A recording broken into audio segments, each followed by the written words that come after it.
Rotten Tomatoes. The public was shocked to learn that critics on the review aggregator website had been paid off by a third party to leave positive reviews on certain movies. If this news surprised you, clearly you're unaware of the various controversies Rotten Tomatoes has found themselves in. Today, I, Detective Mio, And I, Inspector Keto, will uncover the dirty deeds of Rotten Tomatoes.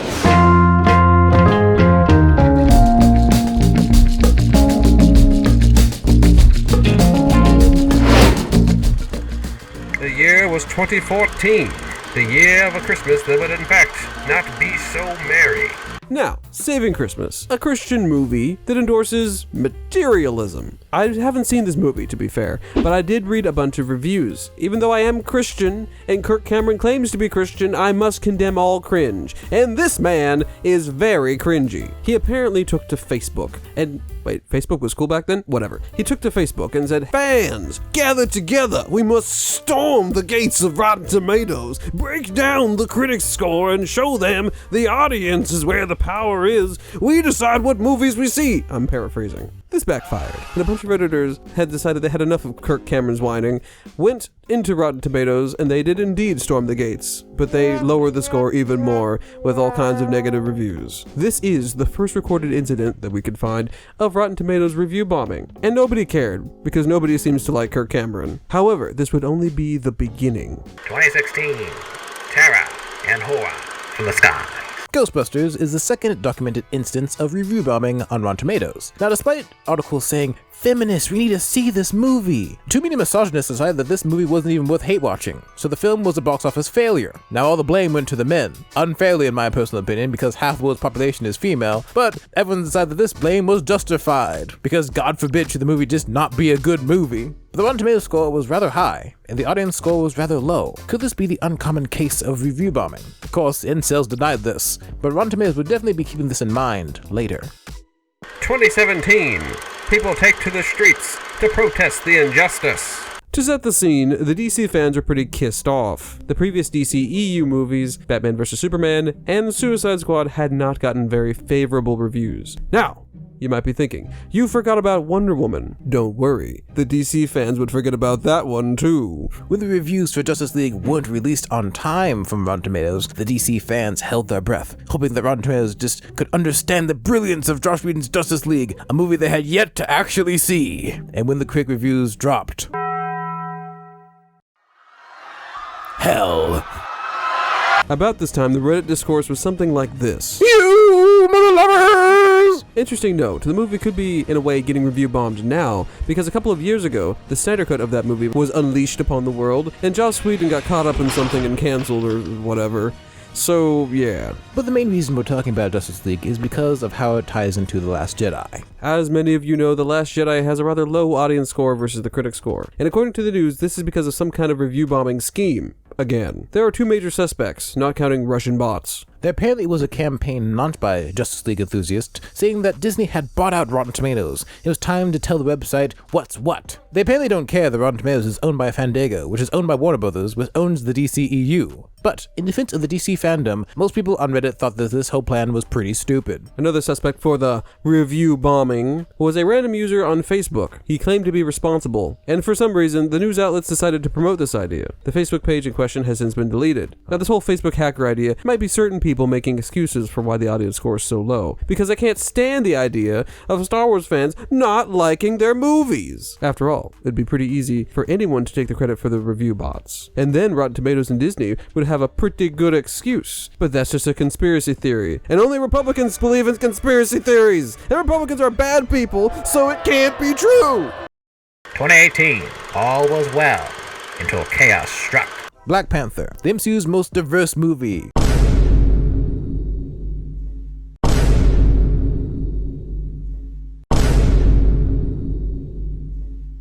Yeah, well, that's just like, your opinion, man. Had a Rotten Tomatoes score of 100% before release. That would change once a single individual gave it a negative review. And, just like last time, those fans who hadn't even seen the movie lost their gosh darn minds. Black Panther is actually one of the highest rated movies on Rotten Tomatoes, which makes it one of the most overrated movies of all time, if you're asking me, but I digress. I can understand why people like it.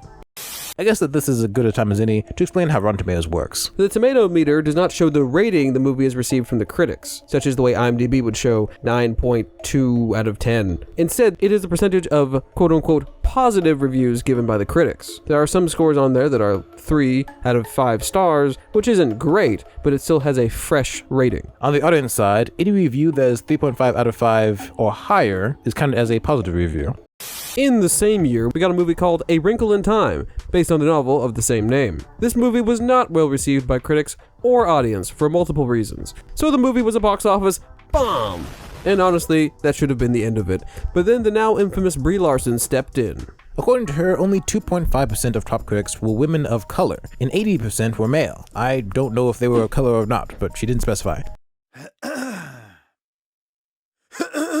Brie Larson then continues, I don't need a 40-year-old white dude to tell me what didn't work about A Wrinkle in Time. Larson said, It wasn't made for him. I want to know what it means to women of color, biracial women, to teen women of color. Just she specified unnecessarily.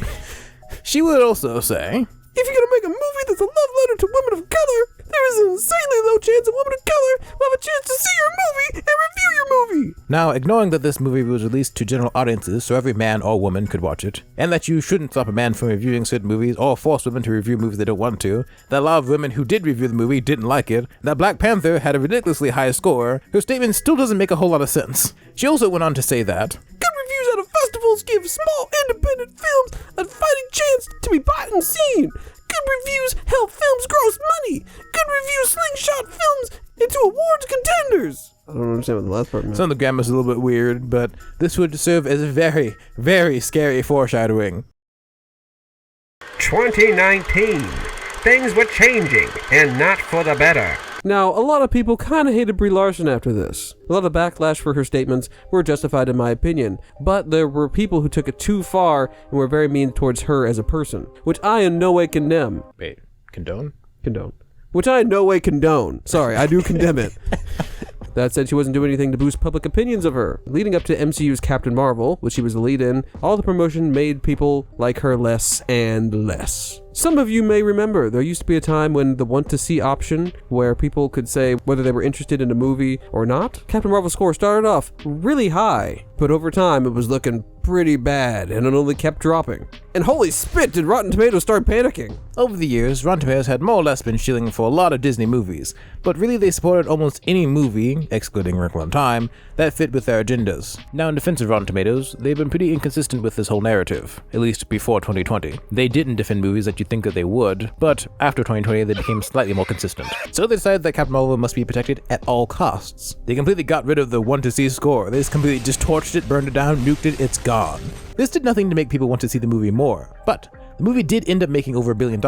Even though some of those tickets might have been sold to empty seats, that's just a rumor. Now in defense of this movie, there was a disproportionate amount of white men who came out against this movie. Not that that really means anything, but some of those people were in fact just molding. Now also to be fair, the only reason this movie probably did very well is because it was sandwiched between two very important movies, Infinity War and Endgame. Which is why Spider-Man Far From Home did so well, because it came right after Endgame. Also, shortly after the movie was released, there was a supposed bug that caused thousands of audience reviews to be deleted. There were explanations, and it seems like some of the reviews were bots, but a lot of negative ones were probably real. And I doubt Rotten Tomatoes cared.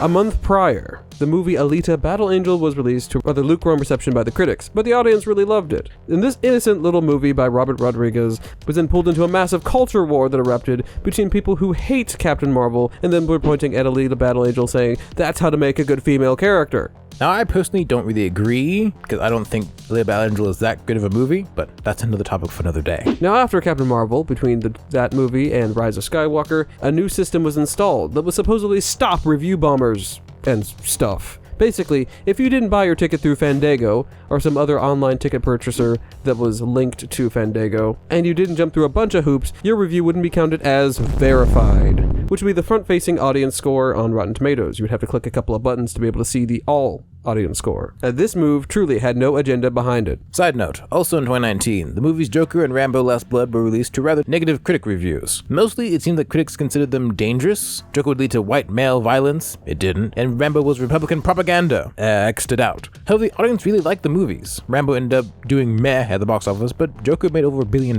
Now, on to Rise of Skywalker. Here we go again.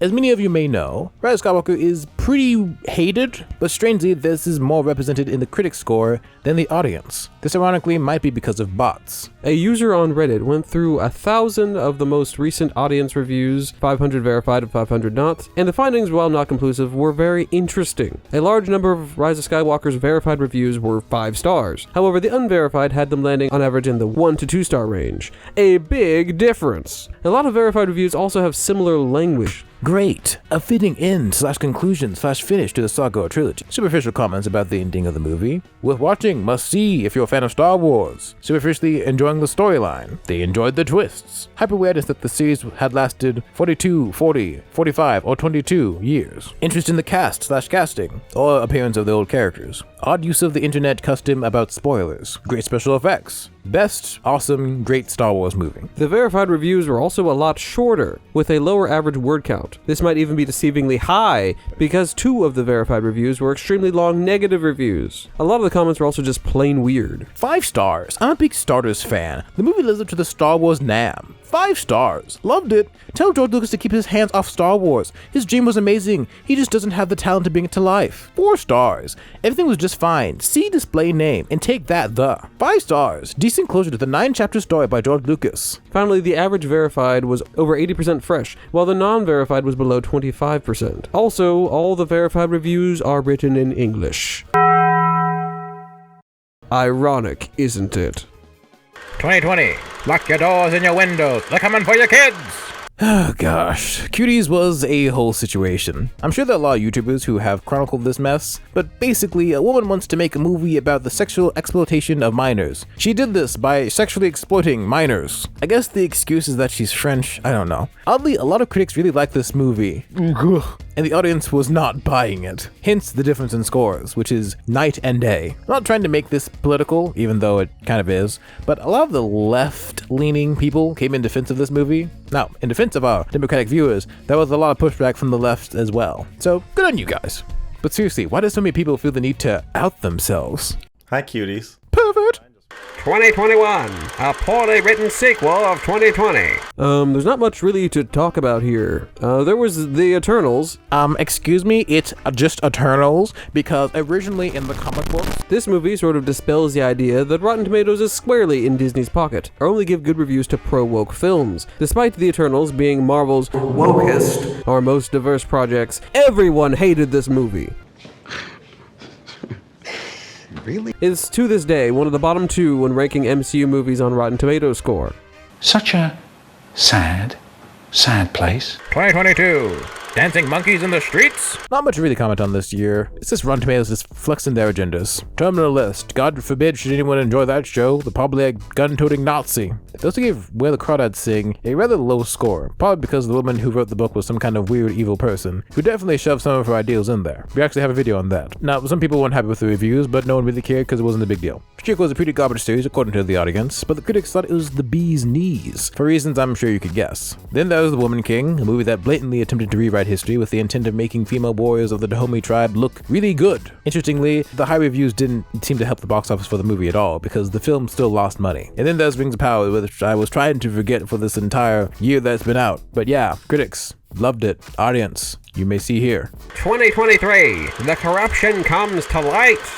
Ignoring Zachary Levi's attempts to overthrow Rotten Tomatoes because they gave his recent movie a low score, the next big Rotten Tomatoes moment would be Super Mario Bros. A movie I personally didn't like, but millions of people loved. The critics didn't give this movie particularly high scores, and the fans didn't like this one bit. This put some conservatives in a bit of a pickle. On one hand, there was the girl boss Peach, so the movie sucked. But on the other hand, if Rotten Tomatoes critics didn't like it, and it was making a lot of money, then it must be a good movie for the fans. Some of those individuals probably still haven't figured out what to say. There's also the whole Cleopatra fiasco, which was another example of rewriting history, but this time it was supposed to be a documentary. Everyone hated it because, in a weird twist, the movie was quote-unquote blackwashing Cleopatra. Then there was Secret Invasion with the lowest rated MCU episode on the website. That brings us to the modern day when people learn of the Rotten Tomatoes critics' corrupt practices and being paid for reviews. I'm not really sure how people will view the site now, probably the same as before. People always use Rotten Tomatoes to justify whatever they wanted. Either the critics are always wrong, or Rotten Tomatoes gave my favorite movie a high score. Now, in response to Rotten Tomatoes being absolute garbage, a lot of people will say, watch the movie for yourself. But realistically, nobody has the time to watch all the new movies, and no one wants to waste 2 hours of their lives. But perhaps someday someone will come up with a new solution, some new reviewing site, which is open and honest about all its policies. And if nothing else, I guess people can still use YouTube to go watch individual reviews. Although some of those are shills too. But in the end, Rotten Tomatoes kinda sucks, and they always have. That ends this investigation. Click this video over here if you want to go watch another of our videos. And like this video and subscribe for future content. We really appreciate it. But until we see you in the next video, he's Mio. And he's Keto. And we hope you have a blessed day. Bye!